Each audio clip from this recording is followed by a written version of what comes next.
کارروائیاں بھی کی۔ ان کارروائیوں میں مسلمانوں کے علاوہ انگریزوں پر بھی حملے کیے گئے۔ اب یہ ہوا کہ ہندو جو ہیں وہ مشتعل ہو گئے اور انہوں نے کیا کیا کہ مسلمانوں پر حملے کرنا شروع کر دیے، تشدد کرنا شروع کر دیا، مزارین کو ہراساں کیا گیا یا ڈرایا دھمکایا گیا، اور اس کے علاوہ انہیں قرضے نہیں دیے گئے۔ اس کے علاوہ کیا ہوا کہ انہوں نے حکومت پر بھی سخت دباؤ ڈالنے کی کوشش کی، مطلب انہوں نے ہر طرح سے کوشش کر لی کہ اس تقسیم کو روکا جا سکے تاکہ مسلمان کسی بھی صورت جو ہے وہ ترقی نہ کر سکیں۔ تقسیم بنگال کے خاتمے کا اعلان۔ برطانیہ میں لبرل پارٹی کی نئی منتخب حکومت تقسیم سے پیدا ہونے والی بدامنی اور سیاسی بے چینی سے مطمئن نہ تھی۔ منتخب کہتے ہیں انتخاب کیا گیا۔ اس کے کئی ارکان کانگریس کے حامی تھے، یعنی کانگریس کے حمایتی تھے، جنہوں نے حکومت کو اس مسئلے پر دوبارہ غور کرنے کا مشورہ دیا۔ برطانوی شہنشاہ جارج پنجم نے تخت نشینی کے بعد 1911 میں برصغیر کا دورہ کیا۔ اس نے 12 دسمبر 1911 کو دہلی میں شاہی دربار کے موقع پر تقسیم بنگال کی تنسیخ کا اعلان جاری کیا۔ تنسیخ یعنی منسوخ کر دینا۔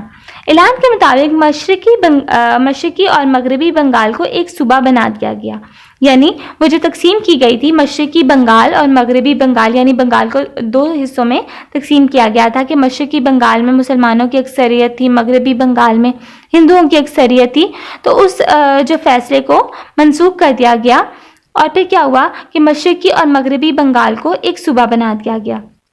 تقسیم بنگال کے خاتمے سے مسلمانوں کو سخت مایوسی ہوئی، لیکن برطانوی حکام یعنی جو اعلیٰ عہدیدار ہیں انہوں نے کئی مواقع پر انہیں تقسیم کو برقرار رکھنے کا یقین دلایا تھا۔ انہوں نے ہندوؤں کی مخالفت کے باوجود انتظامیہ سے مکمل تعاون اور وفاداری کا مظاہرہ کیا تھا۔ انہوں نے اس اعلان کو بدترین عہد شکنی قرار دیا۔ عہد شکنی کہتے ہیں وعدہ توڑنا۔ تقسیم بنگال سے مشرقی بنگال میں بسنے والی مسلمان اکثریت نے اپنے معاشی حالات بہتر بنانے کے لیے جو امیدیں وابستہ کر لی تھیں، تقسیم بنگال سے ان کا خاتمہ ہو گیا۔ کہ اس تقسیم سے جو مسلمانوں نے امیدیں وابستہ کر لی تھیں کہ ان کے معاشی حالات بہتر ہو جائیں گے، وہ ترقی کریں گے، تو اس تنسیخ سے کیا ہوا کہ وہ ان کا امیدوں کا خاتمہ ہو گیا۔ اس کے علاوہ ہندوؤں کی مسلم دشمنی اور انگریزوں کے ہندوؤں کے دباؤ میں آ کر تقسیم بنگال کو منسوخ کرنے سے مسلمانوں میں شدید رد عمل پیدا ہوا۔ شملہ وفد 1906 اور جداگانہ انتخابات کا مطالبہ۔ شملہ وفد کہتے ہیں چند اشخاص کا پیغام لے کر کسی حاکم یا افسر کے پاس جانا۔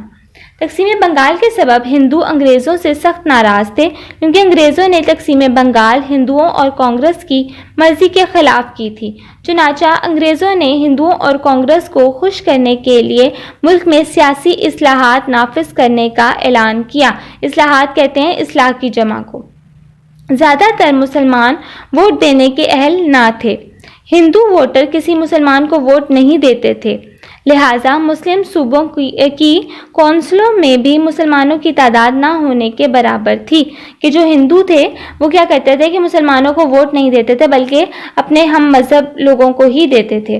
اس لحاظ سے کیا ہوا کہ مسلم جو صوبے ہیں ان کی کونسلوں میں بھی مسلمانوں کی تعداد جو تھی وہ نہ ہونے کے برابر تھی۔ نئی اصلاحات سے ہندوؤں کا سیاسی اختیار بڑھنے کا خدشہ تھا اور مسلمان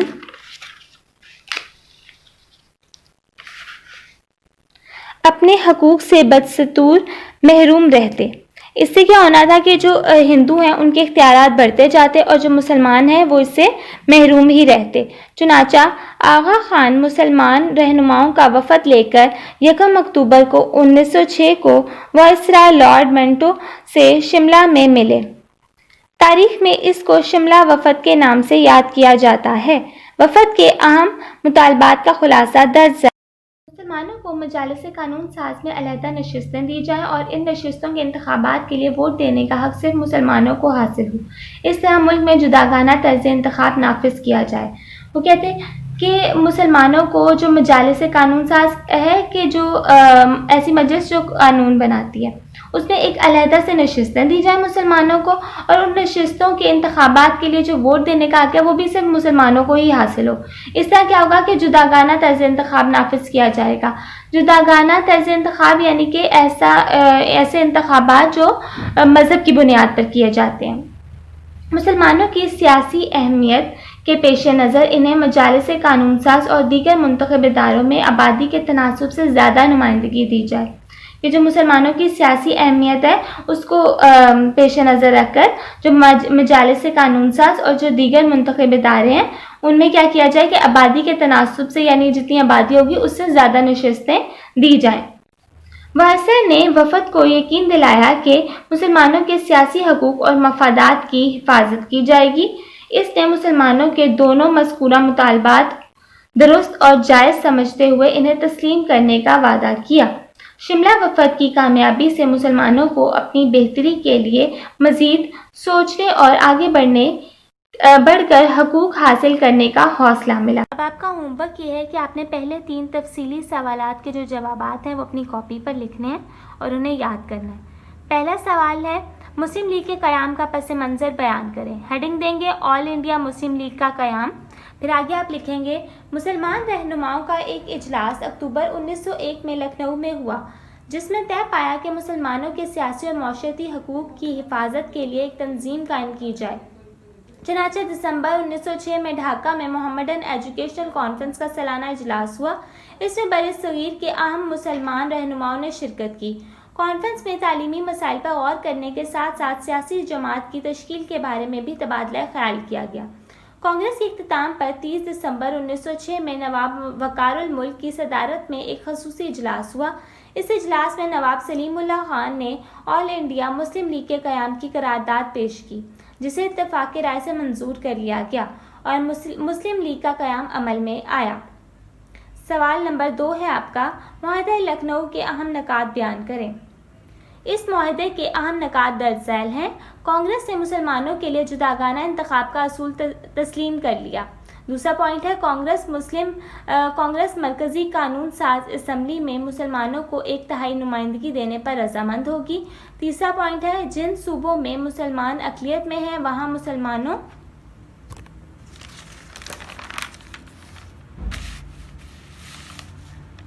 مسلمانوں کو ان کی آبادی کے تناسب سے زیادہ نشستیں دی جائیں اور ان علاقوں میں ہندو یا سکھ اقلیت میں ہیں وہاں انہیں زیادہ نشستیں دی جائیں۔ مرکزی یا صوبائی اسمبلی میں کوئی ایسا بل منظور نہ کیا جائے گا جسے متعلقہ قوم کے 3/4 ارکان کی حمایت حاصل نہ ہو۔ تیسرا سوال ہے آپ کا قائد اعظم کا کردار بحیثیت سفیر ہندو مسلم اتحاد بیان کریں۔ پہلے ہیڈنگ دیں گے قائد اعظم بحیثیت ہندو مسلم اتحاد۔ قائد اعظم نے 1924 میں مسلم لیگ کو دوبارہ فعال کیا اور ہندو مسلم اتحاد کی بھرپور کوشش شروع کر دی۔ کانگریس اور مسلم لیگ نے ایک اصلاحی کمیٹی قائد اعظم کی سربراہی میں قائم کی جس کو ہندو مسلم کے باہمی اور آئینی مسائل کے حل کا اختیار دیا، جس نے کلکتہ اور لکھنؤ میں کئی اجلاس منعقد کیے اور کئی تجاویز پر متفق ہو گئے۔ اس سلسلے میں قائد اعظم کا کردار مرکزی تھا۔ اس بنا پر قائد اعظم کو مسز سروجنی نائیڈو نے ہندو مسلم اتحاد کے سفیر کا خطاب دیا۔ پھر ہیڈنگ دیں گے جداگانہ انتخاب کی۔ ہندو مسلم اتحاد کی خاطر آپ نے مسلمانوں کو حق جداگانہ انتخاب مشروط طور پر ترک کرنے پر آمادہ کر لیا اور 20 مارچ 1927 کو دہلی مسلم تجاویز شائع کی۔ اب جنہوں نے انگلش میں رکھا ہے وہ بھی دیکھ لیں اپنے آنسرز۔ پہلا کوشچن ہے ہمارا discuss the back ground of establishment of Muslim league. A meeting of Muslim leaders was held in October 1901 at Lucknow, in which it was decided that an organization for the protection of political and social rights of Muslims would be formed. On the success of Shimla deputation, the Muslim leaders felt the need to form Muslim political party to protect the interests of Muslims at national level. In December 1906, an annual meeting of Mohammedan Educational Conference was held at Dhaka. All important Muslim leaders of subcontinent attended the meeting and they discussed educational problems and considered about the formation of a political party for Muslims of subcontinent. At the end of the conference, a special meeting under chairmanships of Nawab Waqar al-Mulk was held on December 30th, 1906. In which a resolution for the establishment of All India Muslim League was presented by Nawab Salimullah Khan, which was adopted unanimously and Muslim League was established. Discuss important points of Lucknow Impact. The important points of Lucknow Impact are: Congress accepted the principle of separate electorate for Muslims. Congress agreed to give one-third representation to Muslims in central legislative councils. Both parties agreed on the weightage formula under which the Muslims would get less representation than their population in the legislative council in those provinces where they were in minority.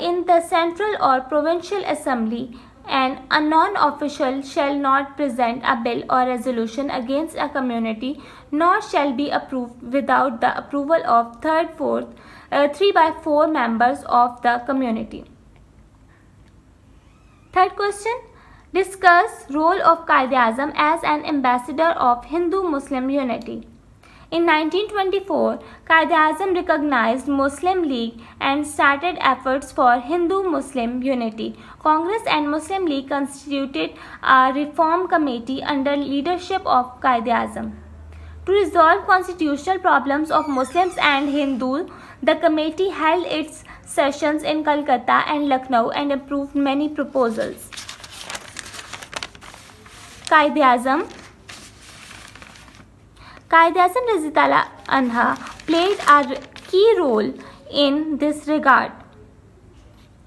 That was why Mrs. Sarojini Naidu called Quaid-e-Azam Raziyallah Anha as an ambassador of Hindu-Muslim unity. Quaid-e-Azam convinced the Muslims to abandon the separate electorate for the Hindu-Muslim unity. He presented Delhi proposals on March 20, 1927 for the purpose of the unity.